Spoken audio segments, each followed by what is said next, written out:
Welcome to Introduction to Public Speaking. I'm glad to have you here, and I'm so grateful that you took this course. Thank you for subscribing to this course. This course is going to help you in your journey as public speaker. Why are you taking this course? You're probably taking this course because you want to know what it means or what it takes to be a public speaker. You probably want to perfect your public speaking skill. You might want to even be a public speaker. You might want to overcome stage fright. You might even want to learn how to deliver convincingly. Or you might be preparing for a current or future role that requires great oratory skills. Whichever, you're welcome to this course. Thank you for joining us today. I am Debbie Anifushi, and I'm your tutor in this course. I'm a graduate of mass communication. I'm a writer, an editor, a proofreader, a voice-over artist, a diction coach, and a serial entrepreneur. Public speaking for me it's actually a natural skill, and well, I've had my fair share of stage fright amongst all the challenges. So, yeah, despite the fact that it's a natural skill, I've had my down moments also. Now, this course is just a beginner's guide to becoming a natural public speaker. So, whether you're a teenager listening to this course or an adult listening to this course is just meant to prepare you and you know all what it takes for you to become a successful public speaker. I love feedbacks. I love feedbacks. I'd like to hear your view about this course when you're done. So please send your feedbacks to talllegacyinternational@gmail.com. Now straight into the course. What is public speaking? What is public speaking? Traditionally, it is the act of communicating face to face to an active audience. So there's traditionally, because now we have non-traditional forms of public speaking. Okay, um, it's when you have this physical interaction with an active audience.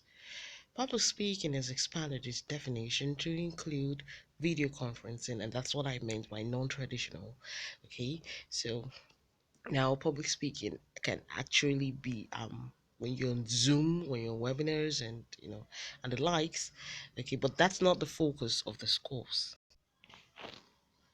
Now, public speaking can serve the purpose of informing, influencing, or persuading and entertaining. So, if your job as a public speaker is to inform people about something, about the decision of a government, or to defend the government or to say anything about a politician, you most likely trying to inform people, or you might also be trying to influence their thought, or their thought pattern, or you're trying to persuade them to accept a policy.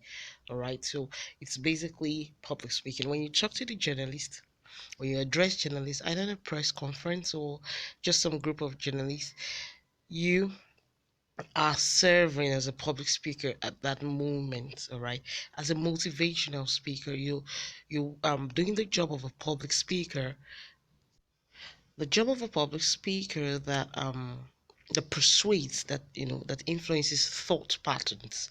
All right, and as a comedian, you're a public speaker. Of course, you entertain. Now, it's very much possible for you to combine all these three functions together. Yes, you could be that good. So sometimes, yes, you intend to, your speech might be informing people about something and persuading them to take an action concerning that thing. All right, and in between all of that, you might want to make it fun by cracking jokes, or just making it generally entertaining. Now, the background story of public speaking. Yeah, it originated from ancient Greece, and then it became a part of the Roman culture. Okay, so if you've watched movies on Greek mythology or Greek epic movies, you would have noticed that oratory was a part of their lifestyle. I mean, a large part of their lifestyle. Okay, And even if you're Christian or you know a little bit about the Christianity religion, the holy book of the Christians, which is called the Bible, has a record of which Apostle Paul, who was also a Roman citizen as well as a Jew, was gifted with oratory in such a way that when he was brought before King Agrippa and his friends Felix and his friend Felix, it was to be tried for preaching for that was a crime at that time. All right, so and they were tried before the king, and he gave a long speech, motivating speech, informating speech, to the extent that the king said, "You almost convinced me to become a Christian. Now tell me something about great publicans, public speaking." Now, can everyone be a public speaker? Hmm. Technically, yes. Technically, everyone ought to develop the skill. That's the truth. Because you need it at some point in your life. Public speaking, like I said earlier when I was introducing myself, it's a natural skill. So some of us are just we're born with it. We can do it impromptu. You don't have to tell us. We can fill in for anyone. The MC is not around, no problem. We'll take it. The marketer is not around. Oh, just let me know what it takes and we do it. So that's quite natural for some people. Okay, but for some others, they might have to listen to this course over and over before they can do it. Not their fault really, but sometimes it might be personality issue. All right, some people are just introverted and all of that, so they might not be able to do this naturally, so they have to take a course that supports them. All right, so if you're a pastor, you're a politician, or a politician spokesperson, a comedian, or teacher, you're most likely already playing the role of a public speaker. In fact, let's just say you're a public speaker, all right? Because you tend to convince people about something, you're always talking, you're always informing a particular audience, you're always teaching them, all right? And that makes you a public speaker. Now, your motive for public speaking will differ, because of course, the comedian might most likely just want to entertain, all right, while the teacher wants to inform, all right, but you're still a public speaker nonetheless, and I don't want you to look down on yourself. You are a public speaker, all right. Now, what does public speaking do, or what public speaking does? It um it improves your confidence.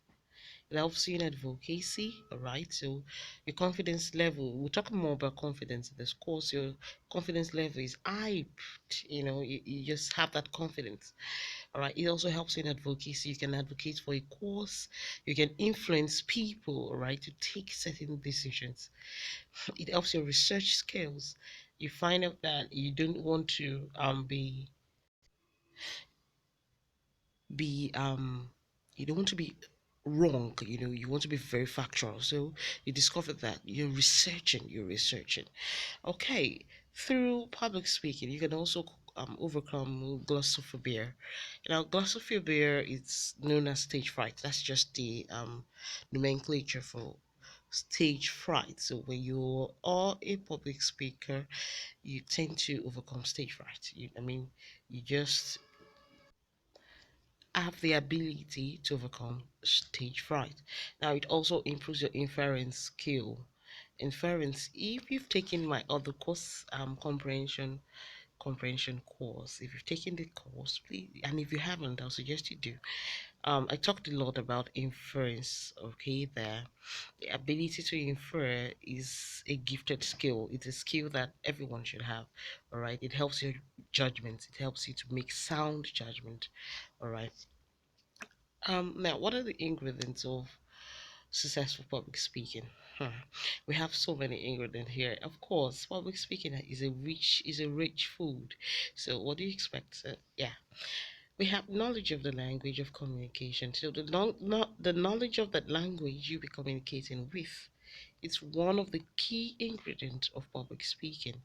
For instance, if you're going to be communicating in English language, then that means you need to have a thorough knowledge of English language. If you're going to be communicating in Yoruba, in French, in Hausa, in Igbo, you have to have a thorough knowledge of the language, and this requires knowing the idioms. All right, knowing the idioms, knowing proverbs. They said proverbs are like palm oil to your yam or something. All right, so you need to know the language in and out. Another ingredient is vocabulary. Now, vocabulary has to do with knowing, the several words, that could mean, that have so many meanings. So you have to have a strong vocabulary, very strong. You don't want to use watery words. You don't want to use watery words. All right. You also need to have unaccented pronunciation. Unaccented pronunciation has to do with the truth is, while this might be disputable, I discovered that it makes you lose your audience. It distracts them when your words are too accented. um I'm trying to look for an example. All right, let's assume that you're trying to speak to an elite audience. You know, an elite audience, probably a number of them have had good exposure, and you have to teach these people, you have to inform them about something, and you come on stage and your English language, that's the language you're speaking at that moment, is heavily accented with Ondo dialects. Now, if you're not from Nigeria, Ondo is a state in Nigeria, and they have a dialect that they speak that oftentimes gets in the way of their English language a lot. All right, so you need to work on your pronunciation. Ensure that it's unaccented as it can be. Now, you also need to have voice inflation and pitch. Now, this has to do with the pattern, the rhythm of your voice, the way you go up, you go down, maybe the way you stress your words and all of that, because you want to make a point. Now, for instance, if I say voice inflation, now I went loud on that one. It's probably suggests that what I want to say needed your attention. You needed to catch that. You shouldn't miss it. All right. So, voice inflection and pitch. You need to also work on that. Now, you also need to work on your humor. If you don't have a sense of humor, you might need to get one. No kidding. All right, you don't want to crack dry jokes, and you don't want to crack offensive jokes as well. So you need to work on your sense of humor. Personalization means you have to, though you might have an audience of 20 or 30 or 40, 50, but you have to speak to them as if you're speaking to an individual. So every member of the audience must feel that you're speaking to them. There must be that personal feel, that personal touch, that there should be a sense of individualism in your speech. All right, I'm going to just touch more on that in this course. Now, there should be what we call audience control. Of course, you have the ability to control your audience from be rowdy and all of that. It's actually an ingredient. Audience relationship, your audience should be allowed to interact. All right, they should be allowed to give feedbacks. All right, now another ingredient is gestures. The way you use your hands, the way your face communicates your points. All right, your gestures should actually mean what you're saying. For instance, if you're narrating a sad incident, if you're narrating a sad incident, you shouldn't be smiling. The look on your face shouldn't be a smile. It should even be a smirk. All right. So you communicate a sad expression. All right, another ingredient is visual aids. This has been discovered to also help as public speakers when there are illustrations. It aids your audience to comprehend what you're saying on time. When there are video skits that also emphasize what you're saying, all right, it helps your audience to grab what you're saying on time. Pie charts, and all of that. And lastly, pleasing voice and charisma. Let's be honest here. Some people have better voices than the other. There's no way you listen to Fela Durotoye speak and you will be in love with his voice. Okay, so sometimes these voices might even be the reason why they have the charisma. However, you might need to work on your voice, okay, and also work on your charisma. Well, I can say some people believe charisma is a natural thing. Some people are just likable. Well, maybe, maybe not. I don't know. I'm not going to dispute that. Okay, but these are some of the ingredients of successful public speaking. Now, steps to becoming a public speaker. Now, what are the steps you need to take? First, you need to write out your speech. Next, you need to practice confidence. Next, you need to plan for the day. Okay, plan for the day. Then you watch others. And lastly, you deliver your message and blow their minds. Okay, so writing your speech. Let's talk about that. Now, before you write your speech, first you need to research. I've talked about research and because you don't want to give out facts that are not factual. Okay, so you need to research. Take your time to research about the topic, regardless of what you know. The dangerous thing about not researching is that what you think you know might have been outdated. It might have become obsolete. And you come in here with the all wrong information and boldness, thinking that you are still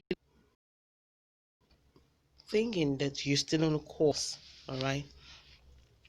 So that might be very risky because you'll be called out as a frank truth.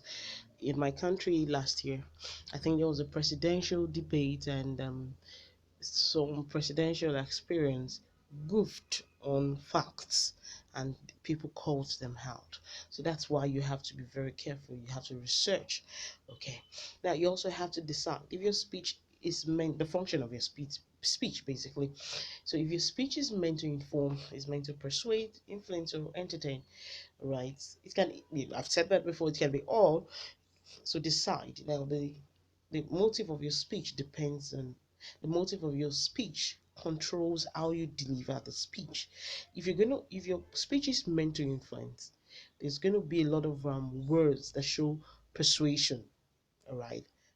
There's gonna be a lot of words that you use that are assured of the effectiveness of whatever it is you're saying. And if the members of the audience, if they get that, or do what you ask them to do, they would also get the same result. Okay.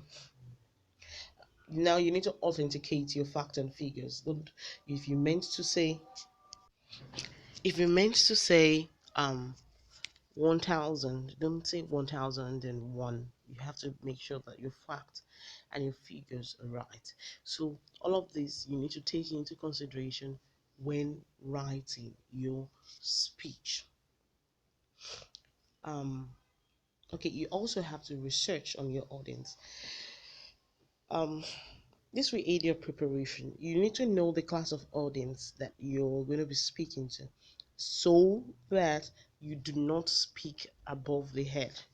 All right. So because if care is not taken, you will tend to either underperform or overperform, over deliver. All right.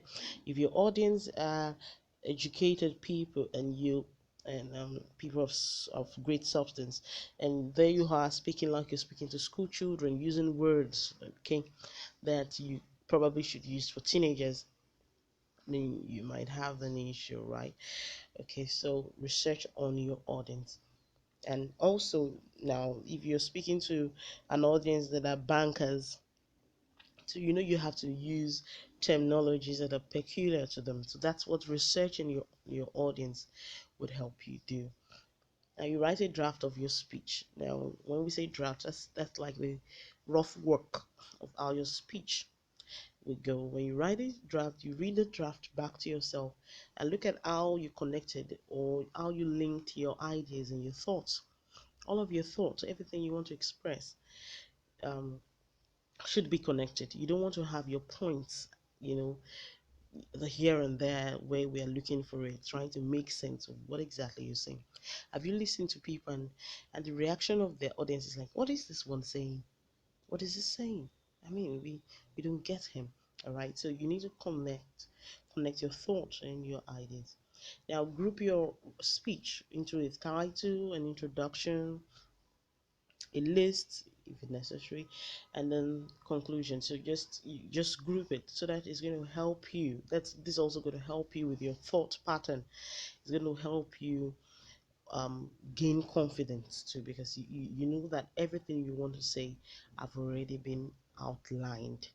Okay, so design your presentation with visuals so as to reduce boredom and also prevent you from talking too much. When you have visuals, um I think I mentioned something like that before anyway. You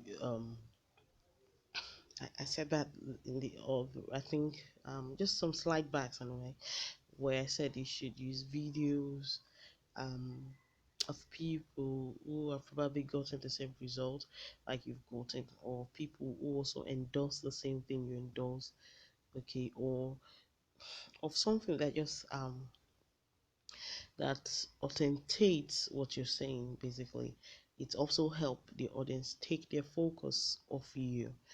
Now, the second step is practice confidence. Now, you know, oftentimes it's we are so confident of what we know. We know this. We're sure that we know it. But when we're given the opportunity to showcase what we know, we just cower. And in public speaking, the moment your audience detect the fear in your voice, they disconnect. It's automatic. They disconnect, and you might really need to work so hard to get their attention back. So, what does confidence help you achieve, and why should you practice it? It helps you deliver. It helps you deliver, and it can be achieved through the knowledge of the topic. If you know the topic, your confidence is going to be top notch. I tell you, that's going to help you. It's going to boost your confidence. Um, when you practice constantly, constant practice, you know, oh, you practice in front of the mirror. You practice among familiar audience. Familiar audience here means friends and family. Just tell them you want to you want to address them. Practice in church. When you're giving things to do in church, don't run away from it. Don't shy away from it. When you're giving things to do in your religious organization, don't run away. So just do it. When they give you the mic to speak, give a speech impromptu at a party, do it. Don't run. Yeah, another way to achieve confidence is through memorization. Memorization can help you prevent disaster. When you're reading from your book as a public speaker, it can be boring. I mean, boring, very boring. That's why it hurts me each time I see our politicians, our leaders in government, trying to address an audience from a book. It's so unnatural. It's all embarrassing. That's just the truth. All right. So if you know you're going to forget some salient points, you can use speaker notes. That's if you're using the presentation, PowerPoint or whatever. Use speaker notes, or you can get notes cards. I actually prefer notes cards. Just cut them into small rectangular or square shapes. All right, and just jot down salient points there and have them among your materials, so you can easily take them, put them in your hands to speak.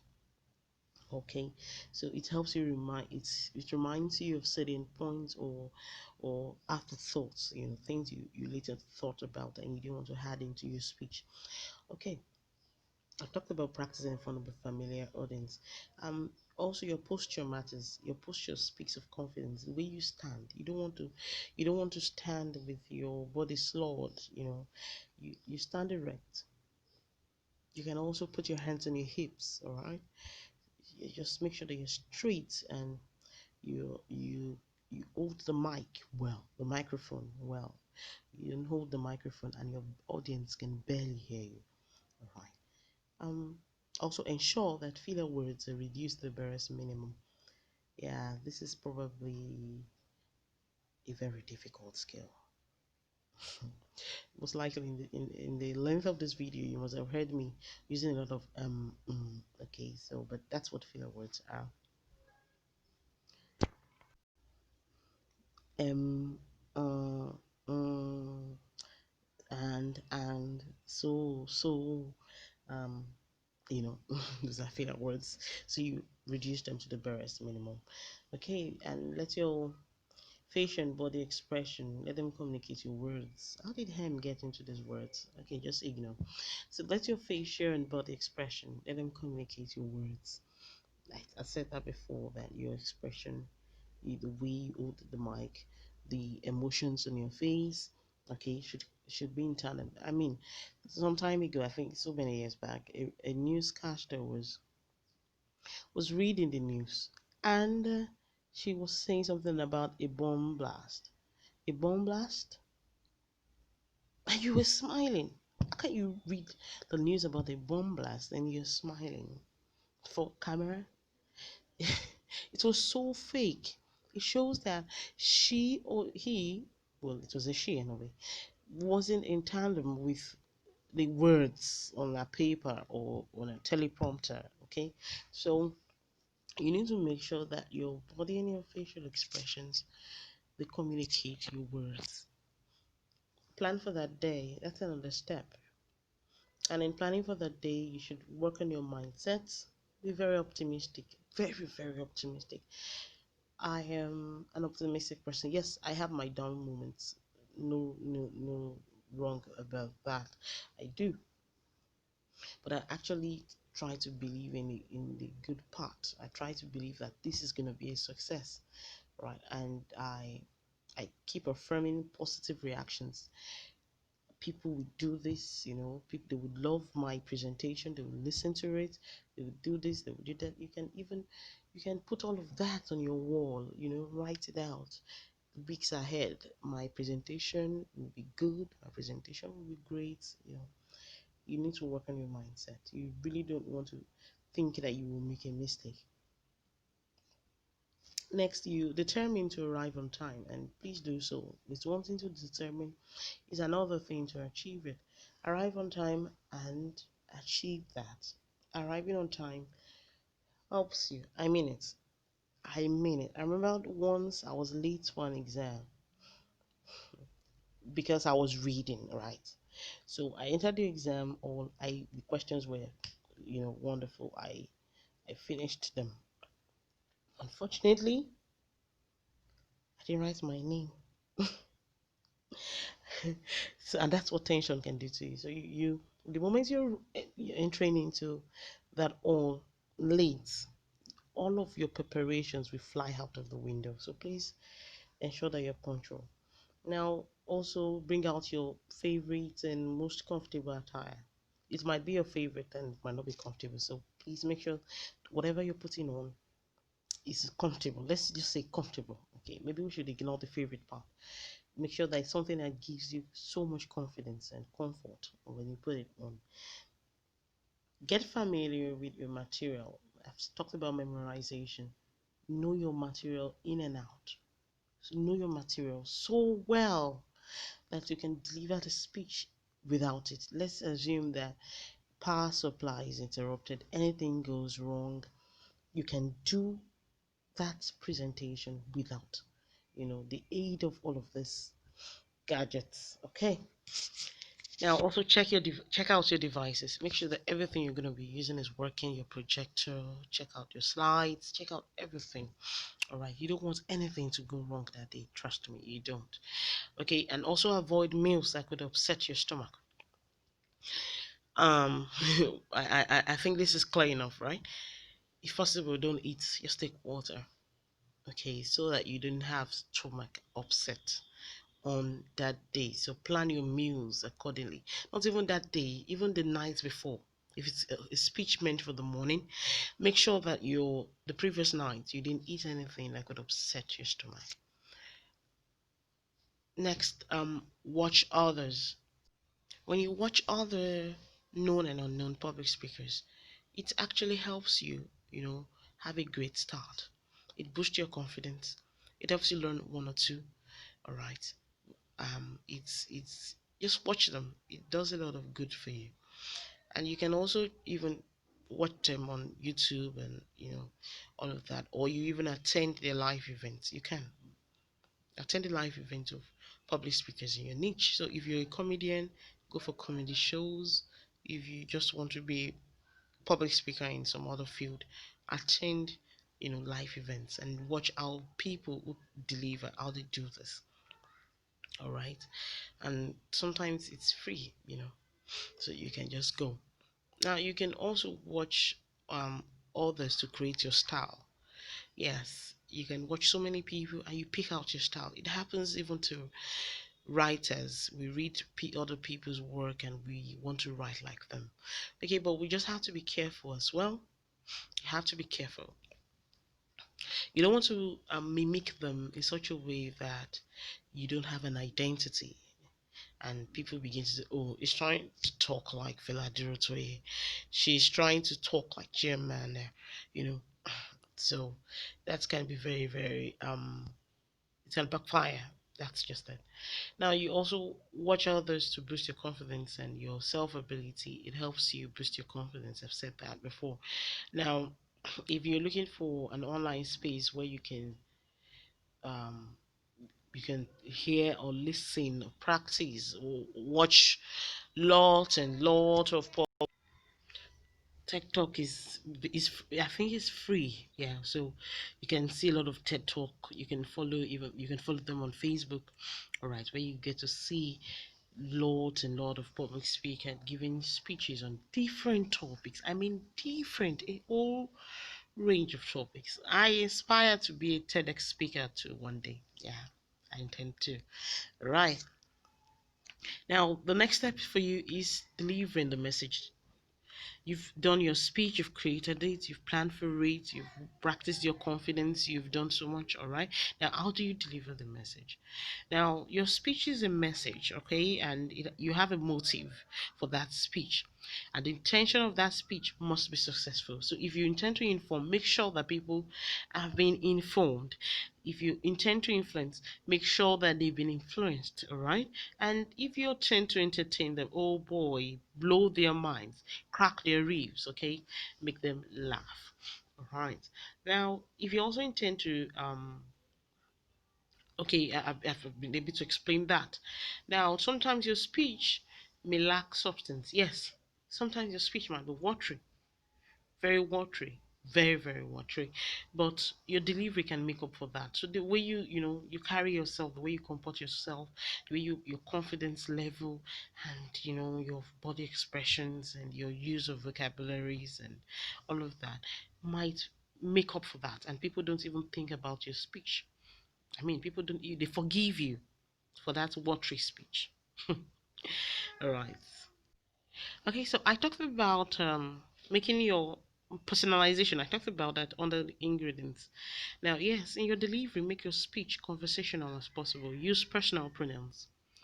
If you listen to this video, I'm making this video for many people, all right? But I've been able to talk like I'm talking to you alone, like it's for you.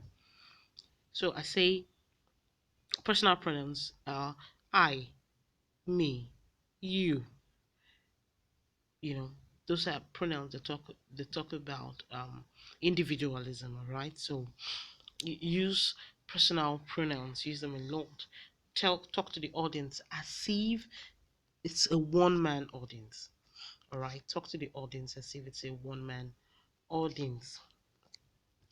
um Now, don't talk too fast, don't also talk too slow, so be able to control your pitch. If you notice that I did that a lot in this video, at some point I raised my voice, at some point I came down, right?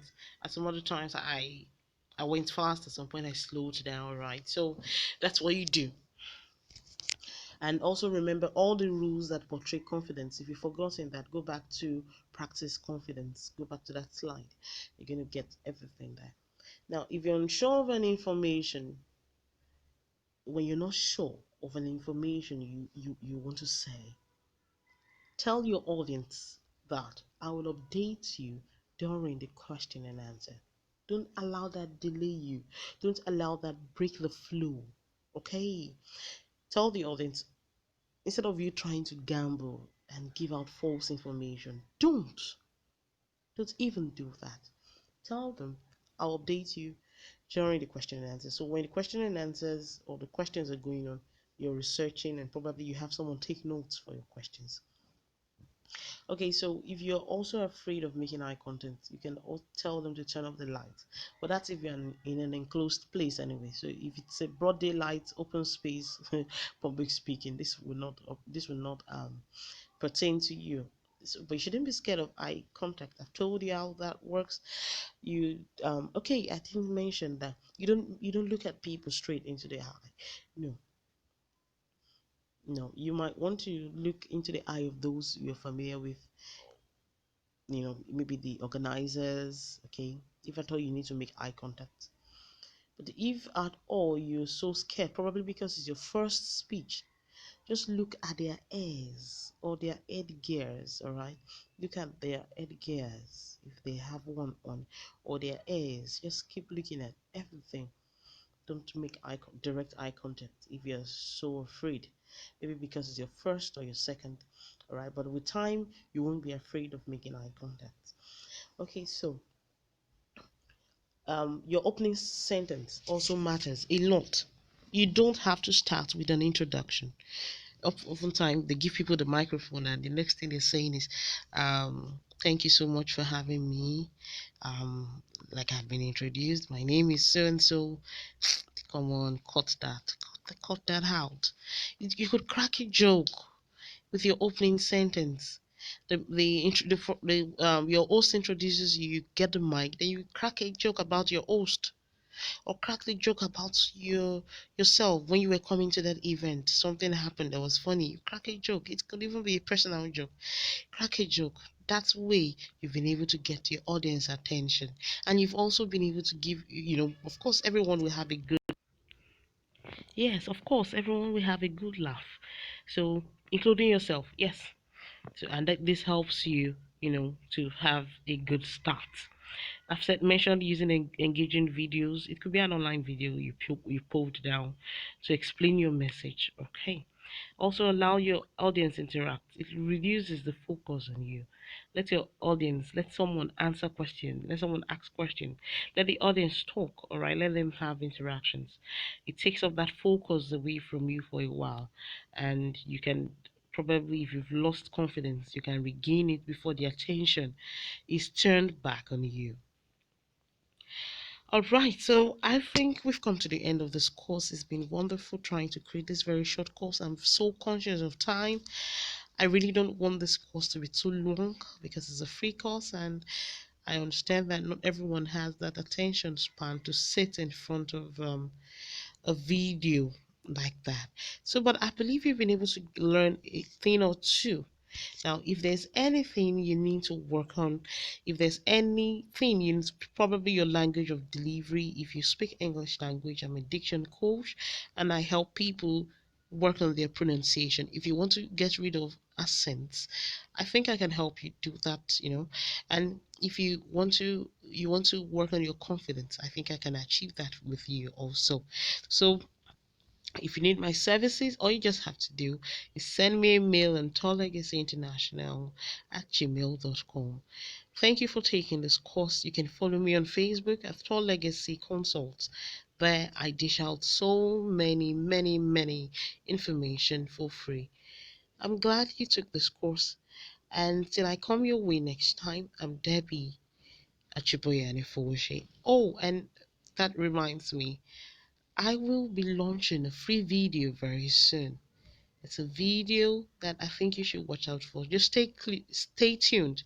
All right, stay tuned to the video. The video is coming out very soon, and it's going to blow your minds. It's majorly videos that can help parents teach their children how to read. And another course is coming up. It's a course that you should take. It's a course you should tell someone to take. It's a course that talks about how mothers can help their child read and speak well. Thank you for taking today's course. Thank you for joining me. See you next time. Bye.